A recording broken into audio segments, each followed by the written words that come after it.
Comment était-il possible d'attraper ce trade qui a fait x7 ou encore ce trade qui a réalisé x4 en risk-reward? À votre avis, modèle ICT, pure price action ou même un simple indicateur technique? Attention, réponse dans cette vidéo et ne vous fiez pas forcément juste à son titre.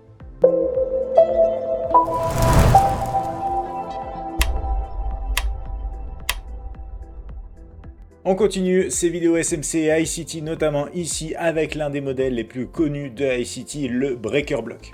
Un Breaker Block, concrètement, qu'est-ce que c'est? Déjà, bien sûr, comme quelque part son nom l'indique, c'est un order block avant tout. Donc cet order block, il n'est pas respecté. C'est pour ça qu'on parle d'un breaker block, un order block en fait qui se fait breaker.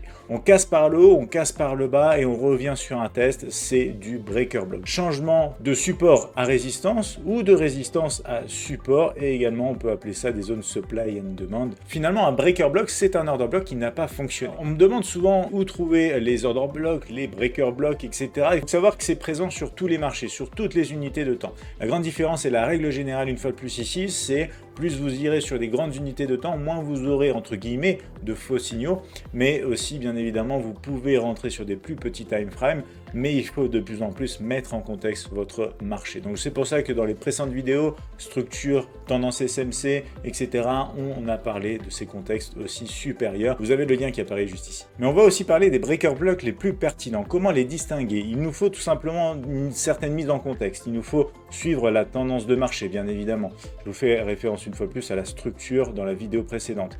On a du coup des zones d'intérêt, POI, Point of Interest en anglais. C'est des zones de prix qui sont très intéressantes. C'est-à-dire que les meilleures opportunités en fait dans votre trading ne seront jamais au milieu de nulle part. Ce sera toujours dans une zone de prix plus particulièrement intéressante. Donc ça, il faut bien le comprendre et on fera des vidéos par la suite sur la chaîne YouTube vis-à-vis de ça également. Mettez-moi notamment dans le commentaire de la vidéo tous les sujets qui vous intéressent, que ce soit SMC, ICT, peu importe, je prendrai le temps d'étudier cette liste. J'essaierai de vous faire bien sûr le contenu le plus vite possible. À l'origine d'un mouvement majeur, c'est aussi là qu'on va retrouver des breaker blocks forcément très intéressants puisqu'ils vont aider au développement du mouvement. Donc à partir de là, une fois de plus, retour sur le point d'intérêt qui va être capable de développer un mouvement majeur. Donc on a une concordance ici dans la zone d'intérêt. Une fois qu'on sait où les trouver, il nous faut encore le moyen clair et net de les identifier. C'est pour ça que je vous ai mis ici 3 critères ultra simples, ultra clairs.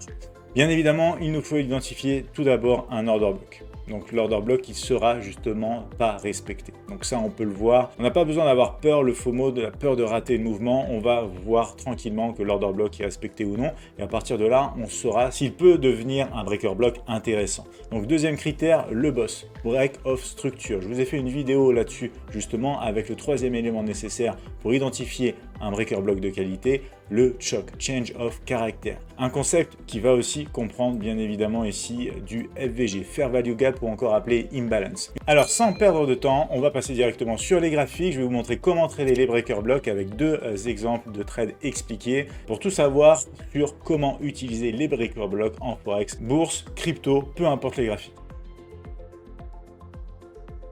Dans l'exemple en question ici, tendance baissière, ce qu'on a, c'est la cassure par exemple de ce creux ici. On fait ensuite un sommet par là et ensuite un creux plus bas. À partir de là, ce qu'on a, c'est déjà l'un des premiers éléments, c'est le boss, break of structure. On a un break of structure ici. Comme on l'avait vu d'ailleurs dans une vidéo précédente, on va donc pouvoir appeler cette cassure un boss, break of structure. On est dans la tendance baissière ici.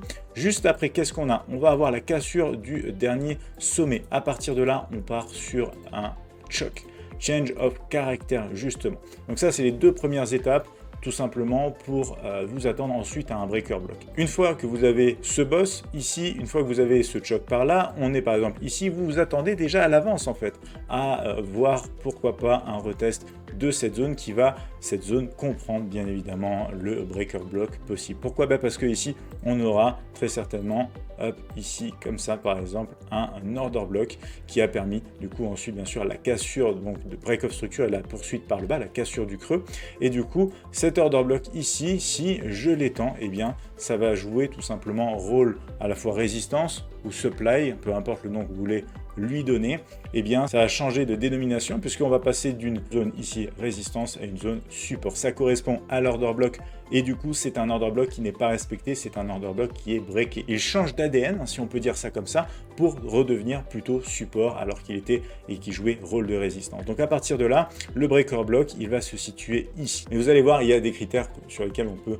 travailler en plus pour donner plus de valeur tout simplement à ce point ici qui sera très intéressant pour étudier ce breaker block et profiter potentiellement du coup bien de la hausse qui nous reste ici à attendre tout simplement. C'est pas de l'anticipation, c'est de la réaction par rapport au scénario. Je vous montre maintenant un exemple baissier. On va voir directement ici aussi avec ces sommets et ces creux une fois de plus. On a un sommet par ici, on a un creux par là, un sommet plus haut, donc forcément vous vous en doutez, on a du boss par là, break of structure ici pour continuer dans la tendance, et ici je vous le marque comme ça.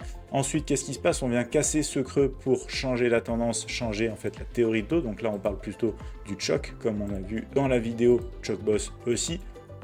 Je vous mets ça ici rapidement comme ça, et à partir de là, du coup, on est dans l'attente tout simplement de voir ici si cet order block qui serait à l'origine du coup bien sûr de ce break of structure, de cette dernière hausse quelque part, et bien peut-être retester de ce côté-ci et notamment respecter pour y trouver une opportunité possible bien évidemment dans cette zone de baisse à venir un petit peu comme ça. Donc là je pense que c'est clair pour tout le monde, on a besoin d'avoir une liste en fait complétée, un boss, un choc, un order block qui n'est pas respecté pour ensuite revoir tester cette zone order block, mais de l'autre côté, ce qu'on appelle donc un breaker block. Je vous propose de faire un exemple très concret désormais sur l'euro-dollar graphique 5 minutes. Et cet exemple m'a beaucoup parlé parce que vous voyez ici qu'on a donc le dernier sommet, on a le break of structure qui est donc ici. Vous allez voir, on va refaire tout ça dans le détail ensemble bien sûr, on va zoomer un maximum pour que ce soit aussi clair bien sûr pour tout le monde. Donc là vous avez quoi? Vous avez du coup le boss, vous avez le break of structure. De ce côté-ci, je vais le noter comme ça. Donc on continue dans la tendance baissière, break of structure, et on fait des sommets de creux de plus en plus bas. Ensuite, par contre, vous voyez que le dernier sommet ici, il est bel et bien cassé. Donc ce sommet devient ici le point de repère pour notre choc, change of character, et on va avoir ensuite donc un sommet plus haut que le sommet précédent. Je peux vous le noter d'ailleurs, par exemple, ici ce sommet. Et qu'est-ce qu'on va avoir par rapport à ce qui s'est passé entre ce boss et ce choc? Eh bien, on a tout simplement un order block. L'order block qui se situe ici, je vous rappelle que un order block, c'est quoi? C'est les derniers ici buy avant le sell, donc c'est-à-dire c'est la dernière poussée ici avant la cassure et la poursuite de tendance à travers ce BOS, ce break of structure. Donc à partir de là, on descend, on revient. En plus, on a une zone imbalance devant, donc c'est aussi un order block de qualité. Mais pour autant, vous voyez, et c'est pas à 100% respecté, pour autant il est cassé cet order block. Il est cassé, ça nous permet d'avoir un choc, donc un change of character, retournement de la tendance. Et si j'élargis un peu plus ici, d'autant plus cet order block, et bien vous voyez qu'il est retesté et que en fin de compte, on a tout simplement cette zone que vous retrouvez ici qui du coup qui passe en fait de résistance à zone support, comme on le voit juste ici. Donc à partir de là, on va pouvoir aussi voir comment on peut trader, comment on peut utiliser un breaker block pour prendre un trade sur les marchés et aller chercher des targets intéressants. Mais juste avant de descendre sur l'unité de temps inférieure, c'est-à-dire le M1, j'ai envie de vous montrer quelque chose. Si je rajoute juste une moyenne mobile exponentielle ici, je vais vous montrer les paramètres, c'est une moyenne mobile exponentielle 20 périodes, on va s'apercevoir d'une chose. Vous avez aussi ici, tout simplement, cette zone qui permet d'avoir le test de la moyenne mobile en l'occurrence. Donc on va descendre sur une unité de temps inférieure, mais je voulais vous montrer différentes choses ici par rapport à ce concept. Ici, breaker block, il faut savoir, c'est un des modèles très connus de ICT, mais j'avais envie de souligner 2-3 petites choses ici, et pour ça on va descendre sur le 1 minute. Mais déjà, regardez ici ce qui s'est passé. En fin de compte, tout ce qu'on a fait, c'est qu'on est venu tester tout simplement un dernier sommet qui est passé de résistance à support. Donc là, c'est du pur price action, c'est du pur support et résistance. En même temps que ça, on voit aussi que la moyenne mobile, ici 20 périodes, permet aussi d'y voir un support dynamique. Donc l'indicateur simple justifie également cette zone rebond d'après du coup un élan haussier. Le prix repasse au-dessus de la moyenne mobile et revient tester la moyenne mobile. Donc là, on a deux choses. On a le price action pur et dur qui nous dit oui, c'est une zone intéressante. On a un indicateur technique ultra simple et très répandu, la moyenne mobile exponentielle 20 périodes, qui nous dit également. Et bien sûr, selon le concept ICT ici du breaker block, on est également dans ce que je souligne ici à l'heure actuelle est un élément très important. Il faut savoir qu'en trading, tout va fonctionner. Toutes les méthodes vont fonctionner à un moment précis, à un instant T. C'est-à-dire que vous prenez un indicateur MACD, vous prenez du pur price action, vous prenez une stratégie SMC, une stratégie ICT, une stratégie market maker. tout va fonctionner à un instant T. Vraiment, ce qu'il faut savoir dissocier, c'est quand est-ce que ça va fonctionner le plupart du temps et de manière rentable et bénéfique pour vous. C'est là où le rôle du backtest, vidéo que je vous mets ici aussi en lien, c'est super important parce que c'est ce qui vous permettra de savoir si vous avez plus de probabilité de succès que la stratégie que vous allez prendre, choisir, travailler, utiliser et trader au quotidien a des chances de succès à l'avenir. Voilà, on referme la petite parenthèse, on part sur les graphiques. Et on retrouve donc notre zone ici sur du 1 minute. Et sur le 1 minute, ce qu'on va voir, c'est qu'on a